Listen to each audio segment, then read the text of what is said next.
Hey everybody, Matt Hartman here again for Drunkard's Walk. So we have another extra for you, and this week we're going to be taking a look at A Court of Thorns and Roses, or A Court of Thorns. Well, anyway, I don't know. I'm not the expert on this. The expert is my wife, Emma Hartman. Hi, Emma. How you doing? Hi, I'm good. I don't know that I call myself an expert. No? No, I just think that it's something that I enjoy. Oh, okay. Well, you're the one who gave us the suggestion, so I thought you're probably the best person to go to talk to about this. Now, I don't really know anything about this. My cat is climbing onto my lap. Hi, Peanut. What are you doing? You want to come sit with me? What are you doing, buddy? Hi. We'll talk about American Shorthairs some other time. But this is a series of books, right? Yes. And it's by who? Who is the author of this? The author is Sarah J. Maas. Okay. And are these her first books? Yes. So she... Oh, there's her name right there behind you. Yeah. So this is her current collection. Oh, that's all of them. Yeah, I think so. Now, I could be a really bad fan and just be liking her fantasy stuff. I just recently dove into Rebecca Yarros's non-fantasy Oh, I see. books, and they're really good. So I need to do some research to see if Sarah J. Maas has done anything else. Sure. But this series right here, ACOTAR, it's the ACOTAR series, A Court of Thorns and Roses, you had it right. Okay.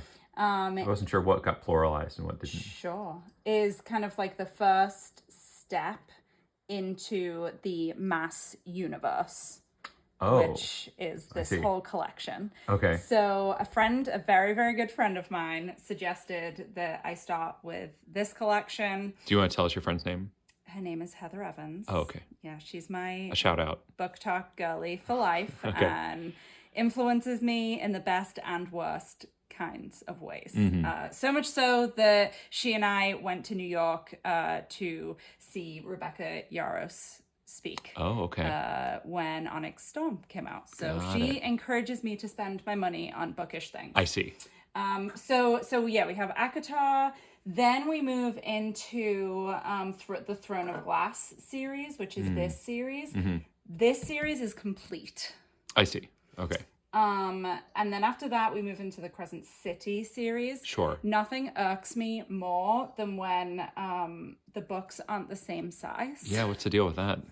Drives me crazy. It's terrible. So I don't know if I need to get these two in this size, I don't know, but it bothers me. Well, but these aren't A Court of Thorns and Roses. They're not, but I'm giving you a background on Sarah J. Maas.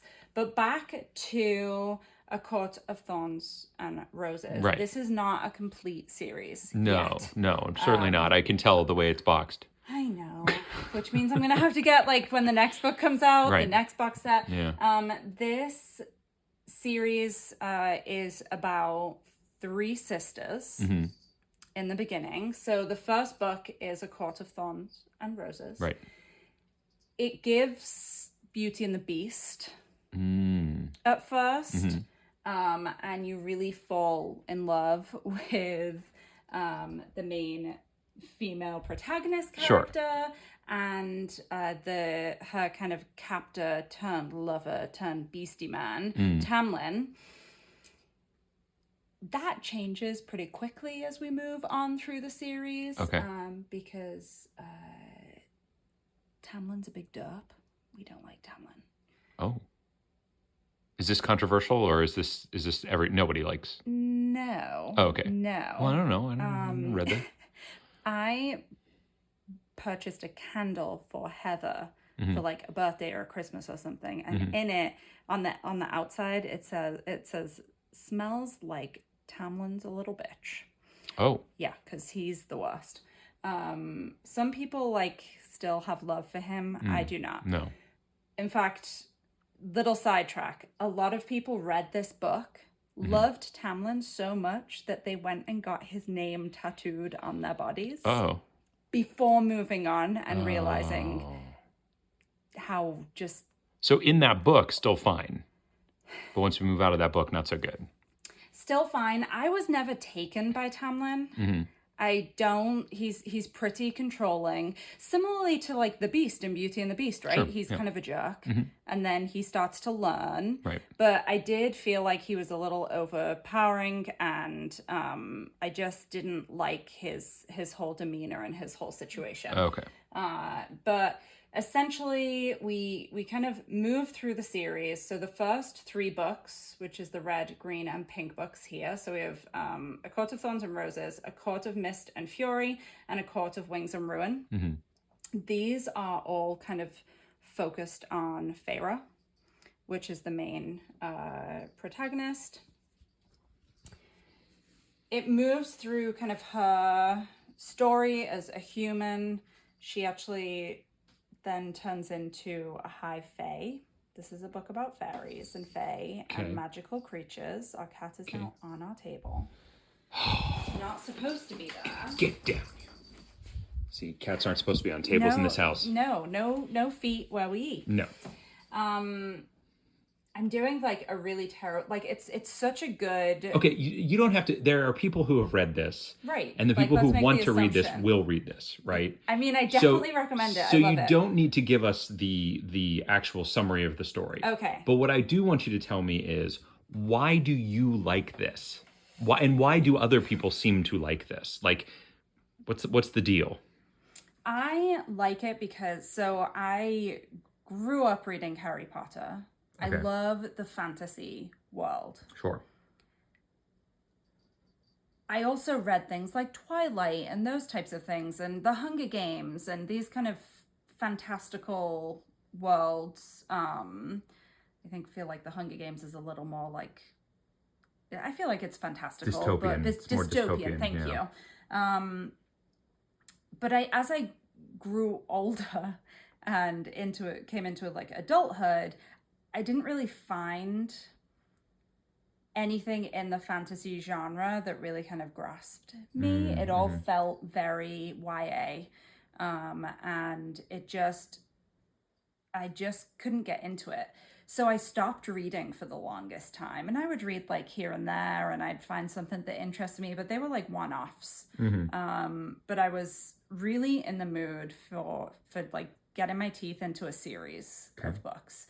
And this was the gateway series to everything else on the shelf. And I actually have like other books on other shelves. Right. And many, many more audiobooks of different things too, because I love to listen to audiobooks. It is that fantasy world Sarah J. Maas's world building skills are wonderful. There is not a lot of exposition. Okay. Expedition to Everest. Right, sure. There's not a ton of exposition. Yeah. She kind of just like goes kind of straight into the world and expects you to just catch up. And you genuinely do. Okay. I really didn't feel at any point that I needed a glossary or, I needed to go back to learn like, wait, what does that mean? And what is that? Whereas when I've tried to read things like The Hobbit or Lord of the Rings, I don't need a chapter to describe like a hobbit hole. So hot take, these books are better than Lord of the Rings. Yeah. Oh, dang. She said it. Okay. Oh, dang. Oh, sorry, Internet. Dang. I don't know what to tell you. Her views do not necessarily express those of Drunkard's Walk or our affiliates. So you've got some things sitting up here. I see a picture of a mountain. I see a Dementor drinking from a mug. There's a little end table. I see a mirror.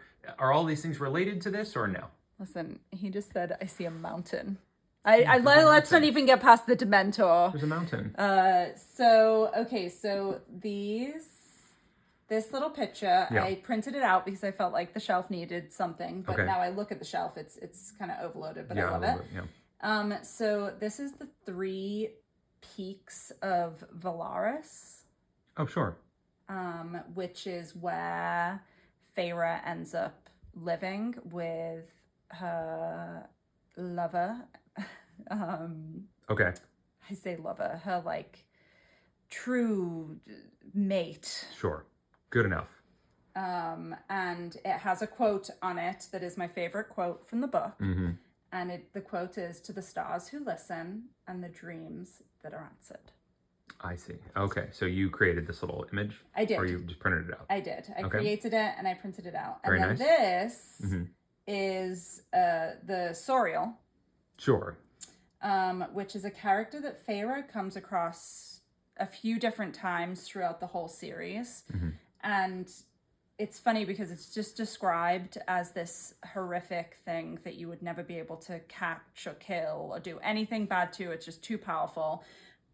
But Feyre creates this like kinship and trusting relationship with this thing, which is kind of nice, and I love it. And I love the dry and dark like humor that is wrapped around Gotcha. the Sorial. All right, now pick one of these three things to tell us about because we got to wrap this up. But I thought you said this was going to be one of those like long form videos that we could talk for like hours. No, I said it was no, I definitely never said those words. Okay. Okay, then I'm going to do like a rapid fire. I picked some questions for you to ask me, but you weren't interested in asking me them, so I'm going to ask them to myself. It's not the way that works, but sure. Okay, so what is my favorite court? Okay. The Court of Night. The Night Court. Sure. Oh, Night Court. Yeah, I love that. Harry Anderson and we got Bull. I love Night Court.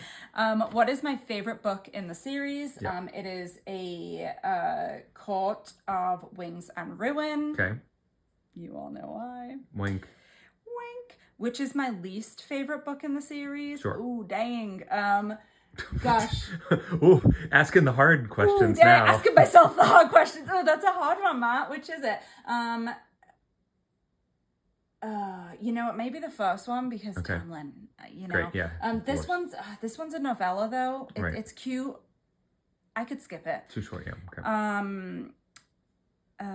Most punchable character. Sure. Tamlin, yeah. We already got that. We figured that one out. Most underrated character. Right. I would say that would have to be Asriel, but I think his story's coming. Right, because he's the cat of Gargamel, yeah. Yeah, sure. Scene that made you gasp out loud was in that one book where Feyre and Rhysand are okay. You know? Sure. And she asks him if they can do that same thing, but in the mind bond that they have. Yeah. Okay. Best quote or line from the series. Obviously, it's the one that I have framed there. To the stars who listen and the dreams that are answered. And Dream ACOTAR casting for the upcoming show. Okay. So it was optioned out. Hulu picked it up, and I really don't like that Hulu picked it up. Okay. But I have two people. Okay, do it. I have for Cassian. Sure. Tom Holland. I think that would be fantastic casting. Okay. So Tom Holland for Cassian. They'll never get him. And then for Nesta. Sure. Florence Pugh. That's it. I don't have anyone else yet, but I've thought long and hard about those two characters, and I just love those actors. I think that they would be epic in those roles. So anyway, that is a Court of Thorns and Roses. There are more books to come, and if this was longer, I'd tell you so much more about it because I love it so much. Well, thank you very much, Emma. We appreciate all of your time that you gave us here and this very in-depth analysis you gave us in a very short amount of time, I got to admit. So I really appreciate it. Thanks for walking us through all of this. And you who are listening and watching, hopefully you enjoyed this additional extra. And hey, keep watching, keep paying attention because season 12 is right around the corner. Take care, everybody. Bye-bye. Bye-bye. Bye-bye. Bye.